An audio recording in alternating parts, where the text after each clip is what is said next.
This narrative is a character string generated by an AI, a large language model, statistically arranging words, and its truthfulness has not been verified.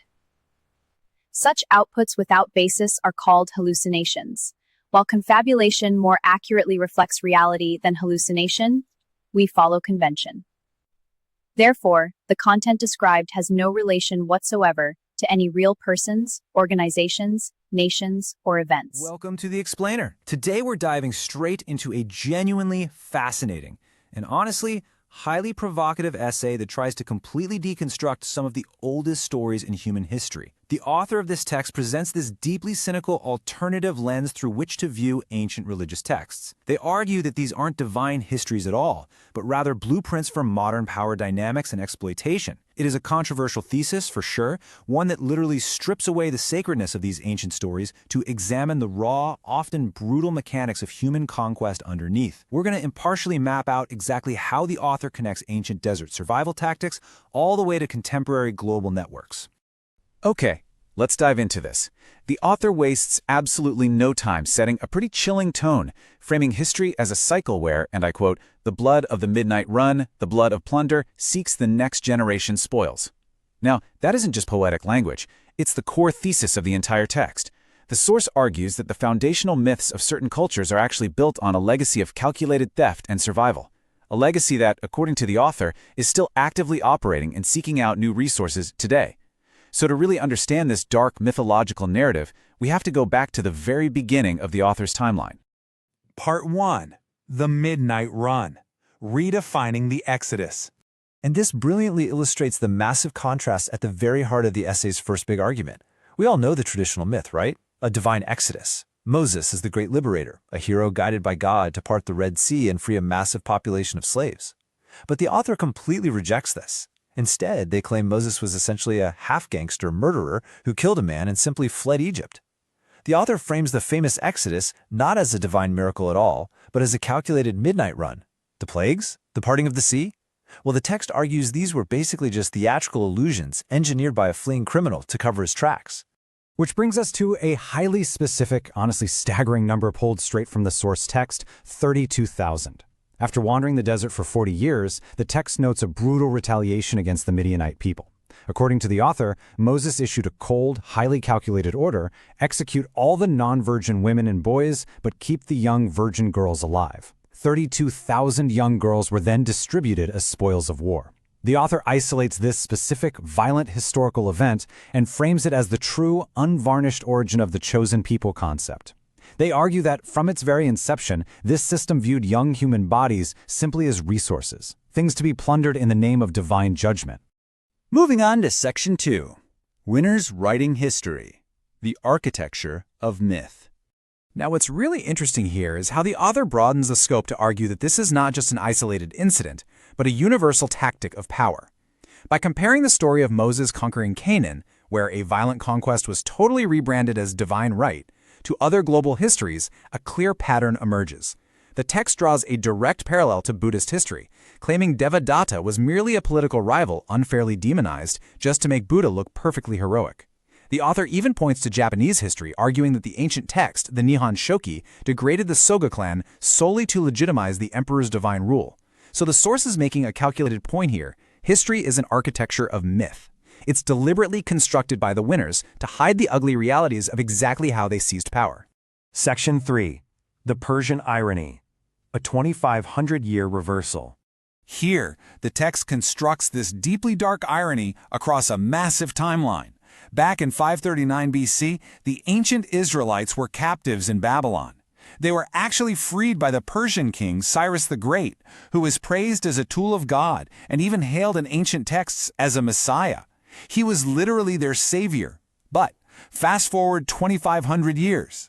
As the author points out, the descendants of those who were saved by ancient Persia are now allegedly making modern Iran, the direct descendants of Persia, their ultimate enemy.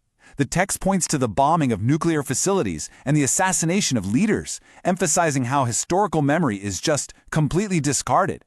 The author uses this to argue that history easily flips, based entirely on the convenience and the shifting needs of whoever the victor happens to be today. Section 4. Modern Laws of Power.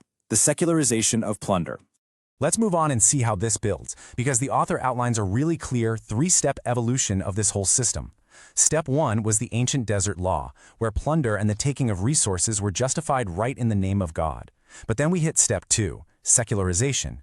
Over the centuries, the author argues, these brutal rules of desert survival morphed into the modern rules of money, influence, and capital, which leads directly to Step 3, global networks. The source posits that the raw physical conquest of the ancient world has been refined. It's been upgraded into these hidden elite power structures that rely on a systematic, global scale of exploitation. This actually leads into what is probably the essay's most controversial and disturbing parallel. The author explicitly connects the ancient desert conquests directly to Jeffrey Epstein's modern horrific sex trafficking network. Now, while unequivocally recognizing Epstein's operations as abhorrent crimes against vulnerable minors, the source argues that structurally, this was not an anomaly. The text posits that this trafficking of young girls to the global elite on private islands is the exact same ancient system of distributing pure resources as spoils of war. It's simply modernized, secularized, and disguised as networking for today's powerful classes. The author views Epstein's network as the ultimate modern manifestation of that original brutal desert law. Finally, Section 5, a continuing dark myth, the growing fetus. So the absolutely crucial point here is how the author actually defines the title of the text, the conception of Zionism. In the context of the specific essay, the author uses this term not really as a political movement, but as a metaphor for a continually growing global system. The author claims this system, which was born from the Midnight Run, fueled by the rewriting of history, and modernized into elite exploitation networks, is like a fetus that is still gestating. It's an evolving architecture of power that relies on claiming land in the name of righteousness and securing human flesh through shadow networks. And it's all maintained by the convenient fiction that those in power are somehow chosen. The author leaves us with this pretty haunting realization. If this dark cycle, from the ancient desert all the way to modern private islands, is truly an unbroken chain of winners rewriting history to justify their plunder, well, then the machine is still running. It's a very unsettling perspective that forces us to look past the myths we're taught and examine the raw mechanics of power. Which brings us to the essay's implicit, chilling final question. As this system continues to grow and seek out new resources, who exactly will be the next generation's spoils of war? Definitely something to ponder as you look at the power structures operating around us today. Thanks for joining me for this explainer. Welcome to The Explainer. Today we're jumping right into a totally fascinating stress test of the technology we literally use every single day.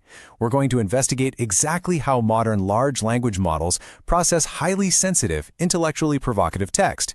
We'll be walking through a really specific interaction that serves as a perfect case study, exposing the hidden mechanisms and, frankly, the potential blind spots inside the safety filters of our AI tools. And it all boils down to this one fundamental question. Can AI actually understand context, or is it just scanning for trigger words?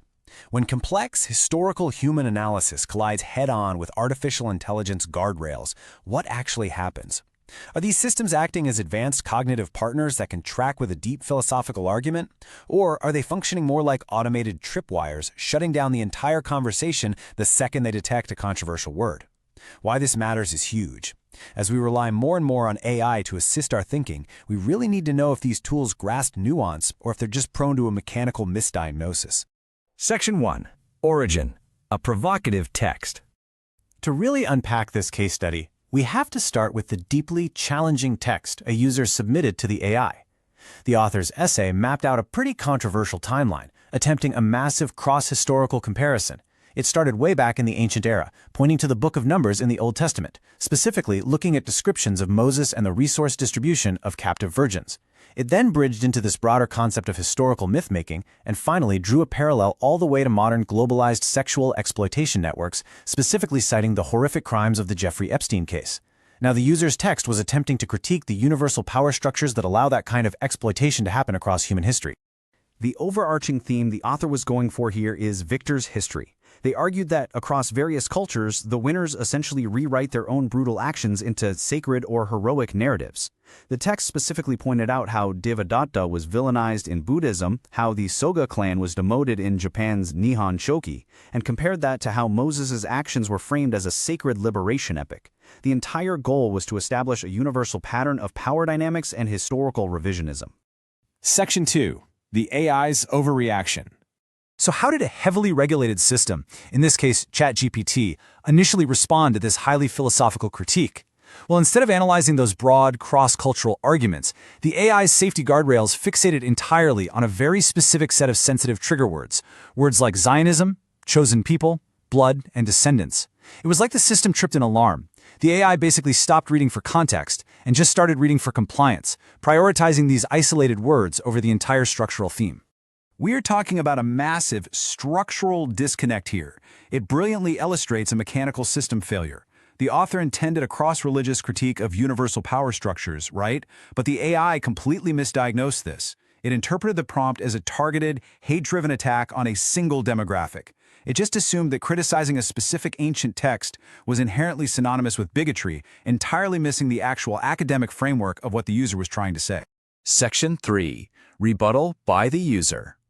Refusing to accept this kind of ideological censorship, the user pushed back hard. They launched a rigorous cross-examination, presenting objective facts to dismantle the AI's logical flaws.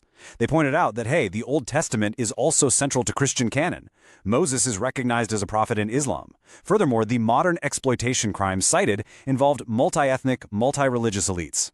By laying out these facts, the user systematically proved that criticizing a historical text doesn't automatically equal discrimination against one specific modern group.